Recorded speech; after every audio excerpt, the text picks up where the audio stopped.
it's beginning to look a lot like there's no Isaiah Bond traveling with Texas to play against Vanderbilt on Saturday.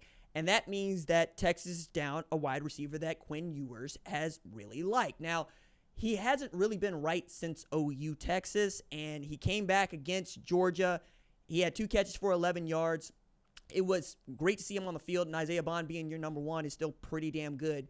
Yet, what Gunnar Helm has meant to Quinn Ewers has been that much more production than Isaiah Bond. And then take into account what Ryan Wingo has also provided, and you've been able to get something out of the run game against everybody else other than Georgia. It doesn't feel like the blow that I'm sure that it does to those inside the program, but you would certainly rather have Isaiah Bond than not have Isaiah Bond. That said, you're going to Vanderbilt, and that is a tough place now to play and an unpredictable place to play because Vanderbilt is riding a 3-game winning streak and has demonstrated it can beat teams as good as Texas, one of those being Alabama, right? Alabama takes a 40-35 loss to Vanderbilt in Nashville, which I think is important. Also, this is the first game that Vanderbilt is going to play a ranked opponent as a ranked team in Nashville since 2008. This also goes with they haven't been ranked since 2013. They sneak in at number 25 ahead of this matchup against what we know is a talented Texas team that is capable of winning the national championship. However, they're going to have to be efficient when they have the ball. One of the things that I think gets undersold about what Vanderbilt has done correctly and wisely is they're very good down to down. I think they're top 25 in success rate. That's how often you're able to go pick up the downs that yards you need to get to a first down. They also rank very high in time of possession, so they sit on the ball better than most teams that Texas is going to face. Means that by limiting the offensive possessions that Texas can have, you force them to be productive with each one of those possessions so you don't get time to waste them. However, Pete Kwiatkowski has had a really great defense all the way through. I mean, they were all in Georgia's face. Carson Beck threw 3 interceptions against them and only for 175 yards and 0 TDs. Had the Georgia defense not turned into, an NFL caliber defense overnight, which they tend to do, you're probably looking at a different ball game. I don't think Vanderbilt's defense is that good. However, I think Vanderbilt is good enough to keep this game within the margins. And if it is close going into the fourth quarter, we know that Diego can go get it. We understand that that guy lives for this moment. He looked up to guys like Johnny Manziel. He wanted to be the guy out there making the big play.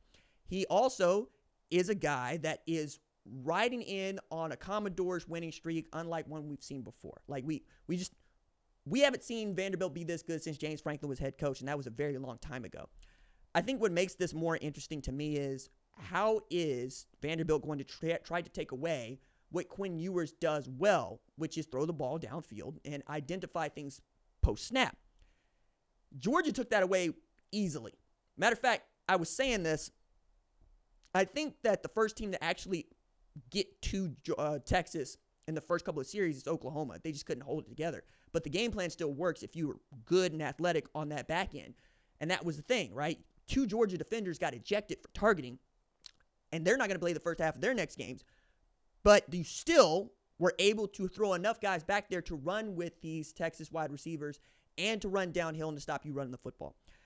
There's absolutely a recipe there for Vanderbilt to upset a top 5 team for the second time in a year after going 0-60 against top 5 AP ranked teams up until upsetting number 1 Alabama in Nashville. Also, this is another sold out game in Nashville, which is very cool. I don't know that you're going to rip down the goalpost if you beat Texas because that's going to cost you about $250,000, but I don't think they're going to much care. I expect every time Vanderbilt beats a ranked opponent the rest of the way, if they play ranked opponents the rest of the way, to be games where they rush the field. I just don't see how that's not going to happen given how terrible Vanderbilt football has been, not just this past decade, but historically, right? This is one of the founding members of the SEC. And usually as a founding member of the SEC, we expect you at some point of the last 100 years to put together a really good football season or a really good reason to be mentioned in the national championship conversation no matter the decade. They haven't been able to do that. But all of a sudden, Clark Lee has this thing clicking, unlike we've been able to see for some time. And if you can hand Texas a second loss, you put yourself back into the conversation for, playing close to the SEC championship. You also open this thing up at a time when LSU and A&M, somebody's got to lose that game. Both of those teams are undefeated. Only one of them is going to be undefeated in conference play at the end, and nobody's undefeated in the SEC. So the SEC is doing a great job of demonstrating why it is such a tough league to play in. And if you get a Vanderbilt that can beat Texas, does that open up one more spot in the SEC, in the college football playoff for an SEC team? Or does that open up a spot elsewhere? It's an interesting question, especially knowing that we have two undefeated teams in the ACC championship, in the ACC right now, in Pitt and Miami. Say nothing of what Clemson might be able to do or what SMU might be able to do. And then we got two undefeated teams in the Big 12, in BYU and Iowa State. And, of course, we have three undefeated teams in the Big 10, Indiana, Oregon, and Penn State.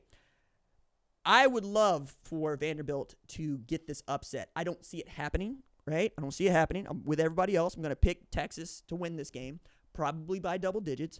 But I do think that if it is close in the third quarter, Vanderbilt will find a way to eke out some first downs and perhaps get themselves into a spot where they score and force Texas to go score. And then if you can stop them, you got a ball game. That was what it came down to for Alabama. It was, did you take advantage of the turnovers that Jalen Milroe was giving you? Did you accept that they're going to make plays? Did you accept that Ryan Williams is out there? Did you accept that Cole Adams, Jeremy Bernard, and Jam Miller and Justin Haynes can hurt you? If you do that, you keep yourself in every ball game you're playing. And that is what Vanderbilt has done better than anybody else in the sport. They do not get blown out. They are in every single game they play. Also makes for compelling football. And I am one to really love compelling football.